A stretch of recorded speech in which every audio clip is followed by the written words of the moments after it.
In this lesson, we'll learn how to create quick silhouettes to explore a concept. Okay, so in the previous lesson we talked a little bit about creating silhouettes, and one of the benefits to doing this is that when you create a silhouette, you don't have to think about all the detail that's inside that silhouette. You just think about things like form, proportion, things of that nature. You can really kind of tighten down and limit what you have to think about by just focusing on the silhouette. All that other detail, that can come along later on. But let's come over here to the Lesson 6 Begin file here. I'm going to go ahead and grab my brush by hitting B, and I'll simply come over here and let's just grab this one right here. And I'm going to come up here and hit this little button right here, which will open up my brush panel. Now, typically the first thing I'll do when I'm adjusting a brush to work on for silhouettes is I like to pull the spacing all the way down to the left. You can see if we space it out, you get that brush tip spaced out from one another. I'm going to pull that down to the left so I get a nice tight stroke.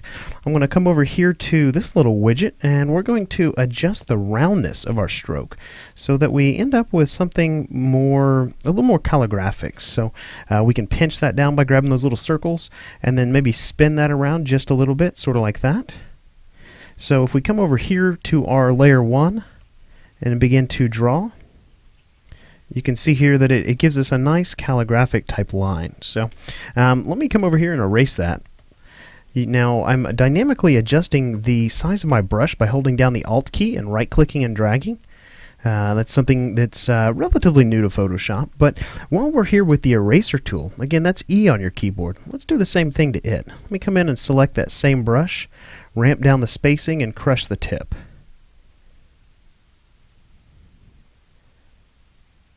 There we go. That'll work. So we can go ahead and close out the brush panel now. And let's go ahead and create some silhouettes. Again, you know, I like to use this for hard surface things like robots, mechs, vehicles. I've even used this technique for. So we'll just zoom in here and start to kind of plot out some shapes. So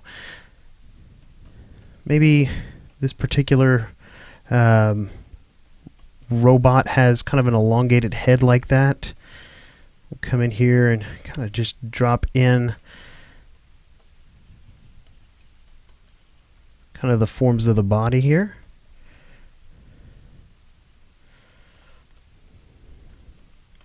Now, typically when I'm doing sketches, I told you before that I try and steer clear of erasing too much. Now, doing silhouettes is one instance though where I go ahead and I do erase a little bit just so I can get nice hard edges, and I can use the combination of my brush tool and my eraser tool that are crushed like this to get particular shapes that I might want. Step back a few times here with the Control-Alt-Z, and we'll come in here and bring that arm down just like so.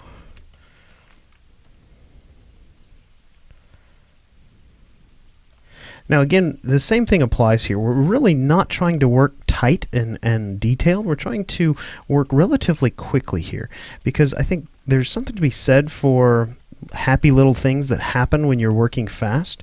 You start to see forms that maybe weren't there before.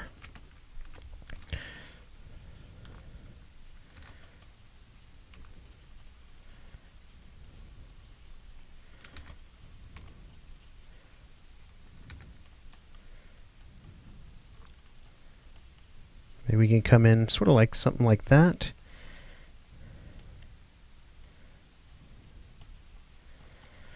You can see here I'm getting pretty big, so I'll just go ahead and hit Control-T and free transform.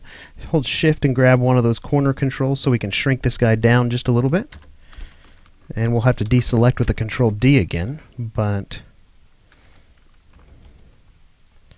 it's okay. Once you get accustomed to working in Photoshop, that kind of thing will come a lot quicker.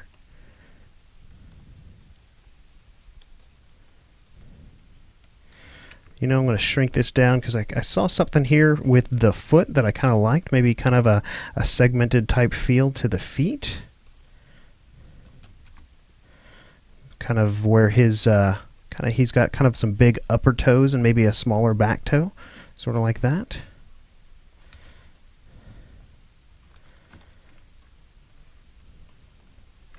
And a lot of times what I'll do is I'll come in and I'll start lassoing things up if I don't like the positioning of it. And I'll come in and reposition things, just sort of like that.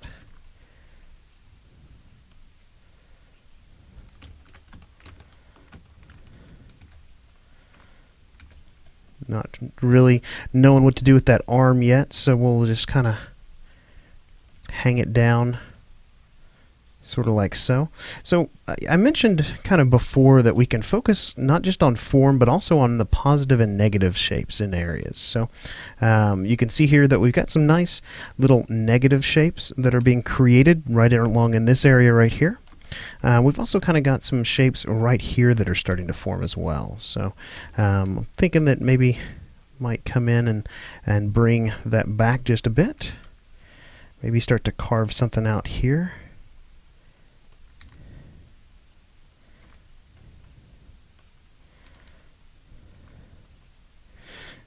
Starting to think about his other arm. What we're going to do with that.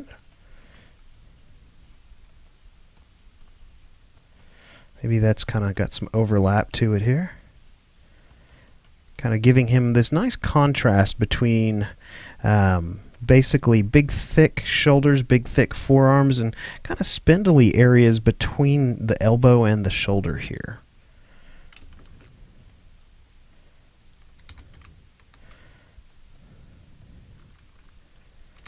Maybe play with some things that kind of protrude.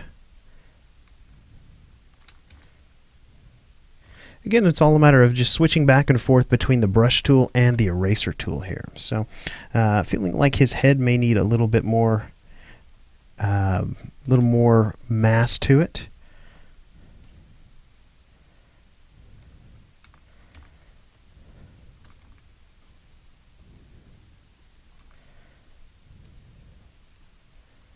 So again, you can spend as much time as you'd like to on these silhouettes. Obviously, I spent probably 5 minutes or so working on this little silhouette right here, but this is a nice, quick way to start when doing kind of these hard surface type things like this. Now, again, another tool that you might consider adding to your arsenal, let me just go ahead and take this guy right here, and I'm going to lasso him up by hitting the L key, Control and Alt and Shift, and I'll drag it copy to the right here.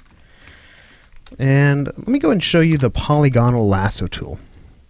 It's right here underneath the normal lasso, and what this allows you to do is make selections with hard edges. So you'll have to come back in until you see a little circle next to your cursor to complete a selection, but we can make nice little selections using that polygonal lasso tool. So with that tool, we can come in and we can start to chisel out some areas and delete them kind of in more of a mechanical type fashion.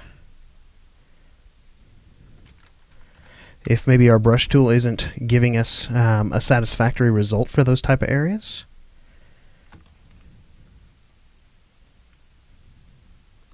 Now I'm going to hold Shift and come in here and do the same thing on the other side. So we can come in and hit the delete key and kind of delete some little areas out, sort of like that.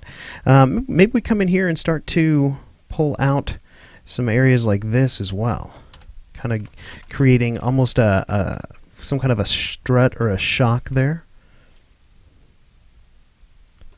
Do the same thing over here.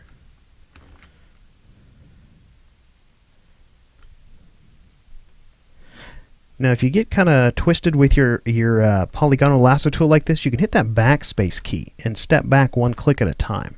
So I'm trying to hit that selection. Let's go ahead and backspace a few times. There it is.